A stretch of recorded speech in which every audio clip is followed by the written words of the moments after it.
Welcome to the Near Still Waters podcast, where we journey together towards clarity and calm in the midst of life's storms.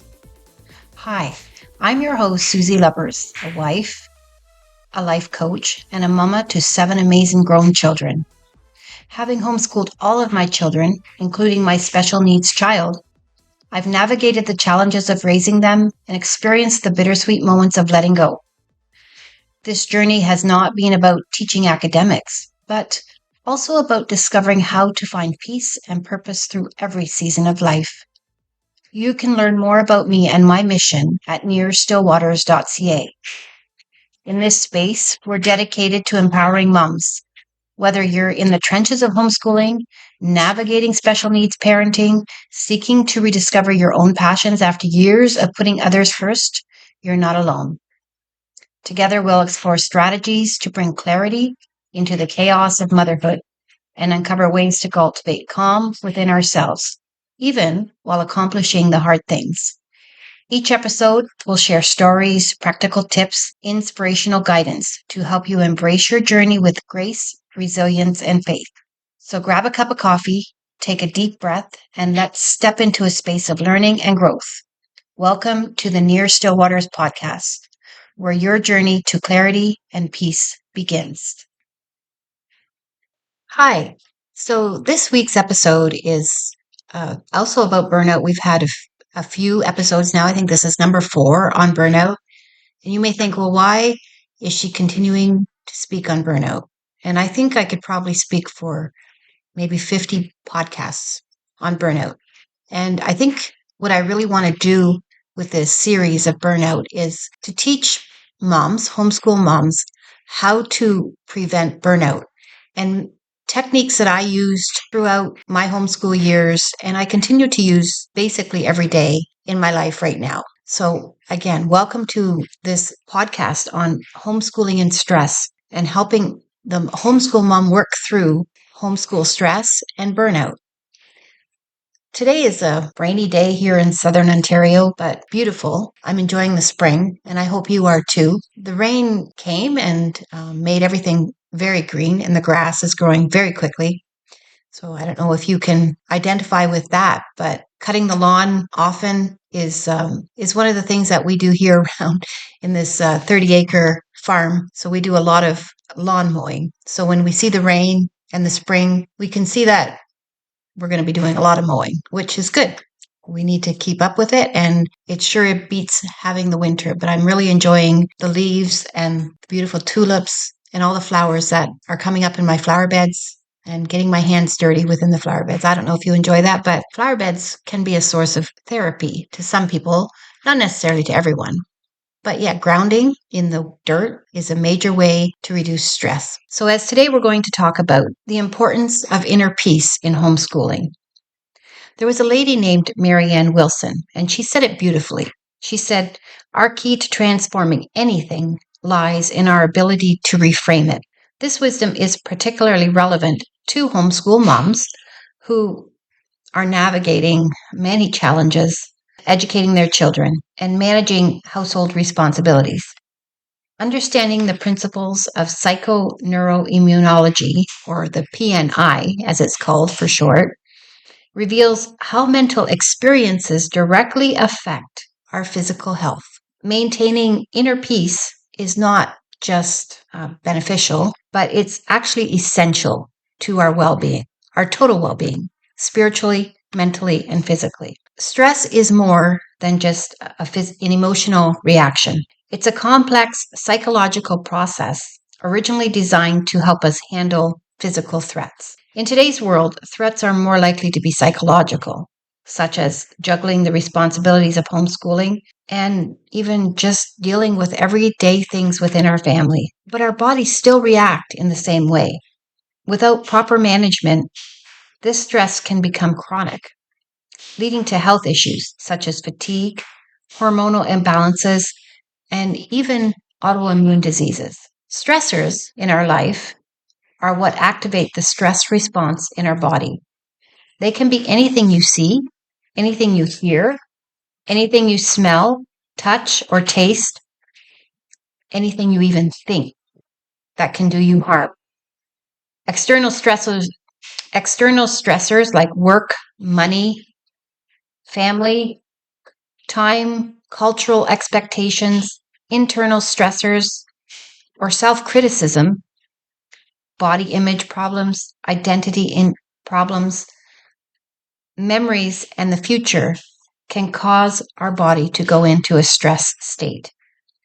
All of these things are interpreted in your body as potential threats, and they set in motion a cascade of hormones that help you want to remain in safety. The stress response will kill you faster than the stressor unless you do something to complete that stress cycle. Dealing with the stress and dealing with the stressors are two different processes, and you actually have to do both to keep you in a calm state of balanced mind. While you are managing the daily stressors, your body is managing the day's stressors, and it's essential to your well-being that you give your body the resources it needs to complete the stress response cycle that has been activated. This response gets stuck in the middle of a stress response because you haven't done anything to bring your body back to balance or back to safety. We get stuck because of two reasons. The stressors are chronic and the social aspect of the stress coming at us time after time. There are many ways to deny, to ignore, or suppress your stress response. But stress in itself is not bad for you. It's actually good. But being stuck in that stress is what's really bad for you. Wellness happens when your body is in a place of feeling safe. Emily Nagoski said, wellness is not a state of being, but it's a state of action. When I went through my severe burnout, I had to learn coping mechanisms and techniques to bring me back from the state so I could live a more balanced and regulated. When I went through my severe burnout, I had to learn coping mechanisms and techniques to bring me back from that state so I could live in a more balanced and regulated state on a day-to-day basis. So what are some of the things that you can do to keep your body in a balanced, regulated state? Well, I don't know if you've ever heard of it, but there's something called the vagus nerve. And your vagus nerve is a secret weapon to calm. The vagus nerve is central and it manages your stress response. It controls the parasympathetic nervous system, which governs our ability to relax after stress. Strengthening that vagal tone can help you become more resilient to stress and improve your overall well-being.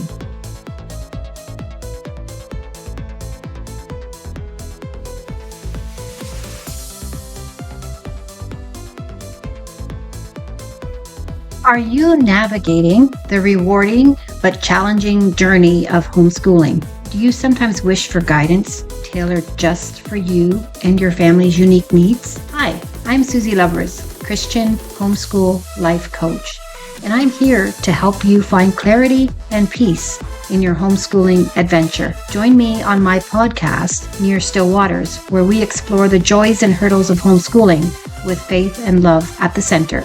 And here's something special just for you. I am offering a free one-on-one coaching session to help personalize your homeschooling experience, ensuring that it aligns with your family's values and goals. Whether you're looking for fresh teaching strategies, need help balancing your day, or want to deepen your self-awareness techniques, I'm here to support you. This is more than just advice. It's about building a community and growing together in faith and knowledge. Spaces are very limited, so don't wait. Visit nearstillwaters.ca or click the link in the episode description to schedule your free session today. Also, I'm offering a $27 course on children's different learning needs. So there's different ways that your children learn, and it's very important for you as a parent to discover what that is. I've created a course with a beautiful, full-fledged e-booklet to go with the course. It's just a mini course. It won't take long to get through, but the knowledge is abundant. Go to nearstillwaters.ca, click on the Unleashing Potential, find Nurturing Your Child's Learning Style. You will be able to download for $27 this small mini course along with a beautiful workbook that you'll be able to go back to again and again, and you will be able to help your child in a way more effective way as a homeschool parent. This is a must-have for every homeschool parent, all at the low cost of $27. Get your copy today.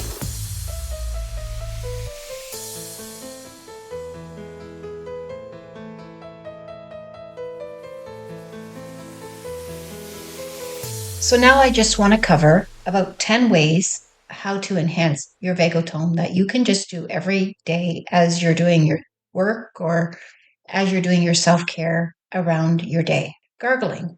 If you can believe it, gargling helps stimulate the vagus nerve. So by gargling water each morning for a few minutes, you will be able to increase your vagal nerve tone. Breath work. I can't even say enough about breath work. Breath work is not only good for increasing your stress response. Breath work is good for decreasing stress within your body. It's also good for increasing your vagal nerve tone. Start the day with deep breathing exercises, always. It helps release the stress and tension in your body. If you feel like you have a lot of stress in a day, be sure to do deep breathing 1 hour. Every hour on the hour, do some deep breathing. It decreases the stress in your body, it increases your vagal tone, and it will get you through your day in a much calmer, stress-free way. Laughter. If you can laugh throughout your day, it will help you deal with stress because it will bring a new perspective. If you can watch a funny video, if you can laugh at the antics of your children, find things to laugh about during your day to help it go smoother and to bring joy back into your day. Another thing I always take, are my fish oils. Secure a very good brand of fish oils so that you are taking something that is really good for your body. This will not only increase vagal tone, it will also help your brain function better so that you can deal with the day-to-day stressors that you are dealing. Another thing I've been experimenting with is fasting. Intermittent fasting helps aid in your digestion and it helps lower the stress within your body. Exercise is a wonderful way to reduce stress and improve vagal tone. Some people say that yoga is the best way to help you with your vagus nerve. So I would go online and find specific exercises that will help you increase your vagal tone. Singing. Singing, again, is much the same as gargling. It helps vibrate the back of your neck, which touches your vagal nerve, and then it will help increase its tone. This is one I really don't like, but it really is helpful, is cold showers. So alternate between hot and cold showers, as cold as you can possibly do it. Work your way up. Don't just go into the shower as cold as you can possibly do it and think that it's going to be good for you. You need to work your way up into a colder to colder shower as the days go on. And this will help you be able to increase your vagal function also. Massaging is a very important way to increase vagal tone. That's also a time for self-care. Or you can exchange massages with your spouse or get your kids to massage you or teach them how to do it. It could be a good course to teach them how to do that because that's something that they will use also as they get older. Aromatherapy. Using essential oils like lavender to create a calming environment. Lavender is a very calming essential oil. There's many, but lavender is amazing. In your schoolroom during the day, use aromatherapy, use lavender essential oil, and you'll not only reap the benefits, but your children will reap the benefits also. I was speaking a little bit earlier about completing the stress response cycle. As a homeschool mom, it's vital to manage stress actively. And I'm going to give you 7 effective ways to do so. I spoke a little bit about exercise, but exercise helps your body release stress. So it will help you complete the stress cycle. Breathing techniques will help you complete the stress cycle. If you have positive social interactions and maintain connections through regular coffee breaks, even if they're virtual, it will help you release stress. It's important, if possible, to have someone to talk to. And this is actually where coaching comes in. Sometimes we don't feel like we can talk about certain things with our family or our friends, and we just don't want to lay that out. That's where a good coach can help you through those times, just as talk therapy, but also maybe to bounce ideas off so that you can alleviate some of the issues you are dealing with. Affection. Affection is really important in completing the stress response cycle. If you are having a bad day and you even give your child a hug or your spouse a hug, these are things that will help you feel way better. It will not only complete the stress response cycle, but it will also increase dopamine in your brain, which is the happy hormone, and it will help you feel better in the moment immediately. And then I don't know if this needs to be said, but crying actually also completes the stress cycle. So if you're really having a bad day and it feels like you want to be in tears and you're holding back, maybe you just need to have a good cry and get it out of your system so you can carry on. If you're crying a lot, though, seek help, because there's a lot of us go through a lot of stress and we just deal with things by feeling very depressed and sad. But in those circumstances, I would say seek help so that you can find joy in your life again. But having a cry is not necessarily as bad as maybe we've been taught. Having a good cry can complete the stress response cycle. Creative expression is another way to complete the stress response cycle. Are you feeling extremely stressed? Maybe it's time to go do a craft. Maybe it's time just to let things go, sit down, put your mind on something else. I know I have always loved to crochet or knit, and if I'm really stressed out, it doesn't take a lot of brain work to necessarily do some crocheting, but it puts your hands and your mind on something else so that you can feel useful and get through that stress cycle quicker and in a more efficient way. As a homeschool mom, your days are often filled with tasks that demand a lot of attention and energy. To maintain a sense of peace and ensure you are nurturing both your children and your own emotional well-being, it's essential to craft a daily practice that includes structured breaks and self-reflection. It's important because if you don't do these things, it won't happen because your day-to-day tasks will take over. So make sure you make time to do these things that you need to do. I would encourage every homeschool mom to take a few minutes in the morning to meditate. Meditate on God's word and write it down so that you can remember the meditations and the prayers that you have asked the Lord for help and guidance. And then you will begin to see that He answers prayer if you write them down. Read for pleasure. Don't just read to learn something, but read something you enjoy so that you can recharge your batteries. I find it very important to go on nature walks. Nature has a very calming effect on our nervous system. It also increases, again, our happy hormones. It can also relieve stress. You get 3 bangs for your buck when you go for a walk. Artistic breaks. I think I talked about that a bit earlier.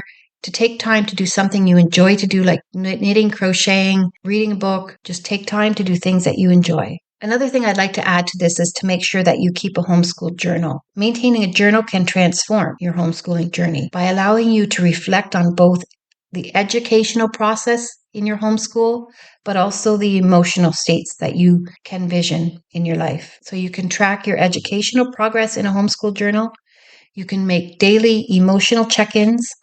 Another very important thing to well-being is to make sure that you take note of gratitude and achievements, and that you, in your journal, begin to plan and reflect on your days. And this can all create and foster a peaceful, nurturing home environment. By embracing these practices, you create a structured yet flexible daily routine that accommodates educational goals and emotional well-being. This approach not only helps managing the unique challenges of homeschooling, but it also fosters a nurturing and peaceful home environment. Remember that the ultimate goal of homeschooling is to nurture a well-rounded, resilient family where each member thrives, including you, Mom, that you thrive in your homeschool journey. In this way, you're not just teaching academics to your children, but you are teaching them life, and you are giving yourself a life that you enjoy, and you are giving your children the wisdom to live a life that they enjoy. You're doing a great job, Mama. Even if it feels like stress has taken over your life and that you are in a state of burnout, you can come back from that. I actually am living testimony of that. What I did, everyone can do. So feel free to go and listen to previous podcasts. Reach out to me. I am so willing and so ready to help any mom that needs some guidance in the area of teaching yourself how to live within the stress of your life.